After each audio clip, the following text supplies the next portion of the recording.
கண்டிப்பாக மகான்களுடைய அந்த கால்பட்ட இடங்கள் எப்படி இருந்தாலும் அதுக்கு ஒரு பெரிய உதாரணம். அப்படி சும்மா சொன்னால் நான் வந்து 2 முறை பார்த்தேன். பக்தி மார்க்கம் கூட இலங்கையில். அதனால் எனக்கு இதை கொண்டு போக முடியல. இப்போ நீங்கள் சரியான நேரத்தில் வந்திருக்கிறீங்க.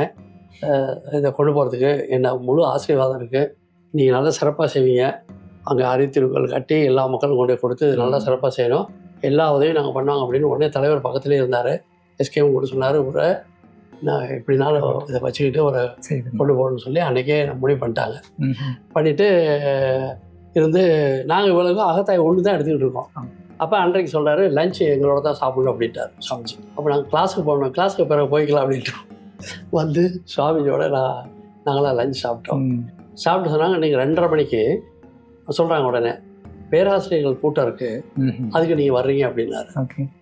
அப்போ நான் இன்னும் இப்போ ஆசிரியரே அவளை பேராசிரியர் கூட்டத்துக்கு சுவாமிஜியை கூப்பிட்டாரு.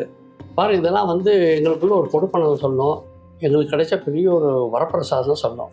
அப்போ நாங்கள் என்ன பண்ணுறோம், சரி அப்படின்னு நான் 2:30 மணிக்கு போயிட்டால் ஓங்கார மண்டபத்தில் ஃபுல் நிறைய பேராசிரியர் உட்காந்துருக்காங்க. நாங்கள் ஆக பின்னாடி போய் உட்காந்துக்கிட்டோம். நான் ஒய்ஃபெல்லாம் உட்காந்துருக்குறோம். சுவாமிஜி அப்போ எங்கெல்லாம் தவத்தில் வச்சுட்டு தான் சுவாமிஜி நடந்து வருவாங்க. அப்போ அந்த நேரத்தில் நாங்கள்லாம் தவத்தில் இருக்கிறோம். சுவாமிஜி வர்றாங்க, வந்து மேடையில் உட்காந்து வாழ்க வளமுடன் சொல்லி எல்லாத்தையும் தவத்தை நிறைய பண்ணிட்டு கண்ணை திறந்த உடனே சுவாமிஜி முன்னுக்கு உட்காந்துருக்காங்க. அப்போ சுவாமி சொன்னாங்க, எங்கே அந்த கொழுப்புலேருந்து வந்தவங்க அந்த மதுரை வீரர் கேட்குறாரு. நான் பின்னுக்கிறது கையை தூக்குறேன், பின்னுக்கிறது இல்லை நீங்கள் முன்னுக்கு வாங்க அப்படின்னு. இப்படி நான் உட்காந்துருக்கேன், இப்படி சுவாமிஜி உட்காந்துருக்காரு. இப்படி வந்துருச்சு. அப்படி உட்கார வச்சுட்டாரு. உட்கார வச்சு அவர் அன்று இரவு அவர் என்ன தியானத்தில் பிரபஞ்சத்தில் என்ன பார்த்தாங்களோ அதை அப்படியே பேசுகிறாங்க. எல்லா பேராசிரியர்களும் பேசி இதெல்லாம் நோட்ஸ் எடுத்துக்கங்க, இது நீங்கள் எப்படி கிளாஸ் நடத்தணும் அப்படின்னு பார்த்துங்க அப்படி சொல்லி மகரிஷியை சொல்கிறாரு. சுத்த வெளியை பொறுத்து துல்லியம் அப்படிங்கிறத பொறுத்து அன்றைக்கி பேசுகிறாரு. எப்படி இந்த பிரபஞ்சம் துல்லியமாக இருக்குது, எப்படி அது இயங்கிட்டு இருக்கு, என்ன மாதிரி இயக்கம் அப்படின்னு சொல்லி இந்த பொறுத்து படம் வரைஞ்சே காமிப்பாங்க. அவ்வளோ பெரிய இது எல்லாம் போகுது. எல்லாம் கேட்டுக்கிட்டு முடிச்சாச்சு. கிட்டத்தட்ட 2 ஹவர் பேசினார் சுவாமிஜி.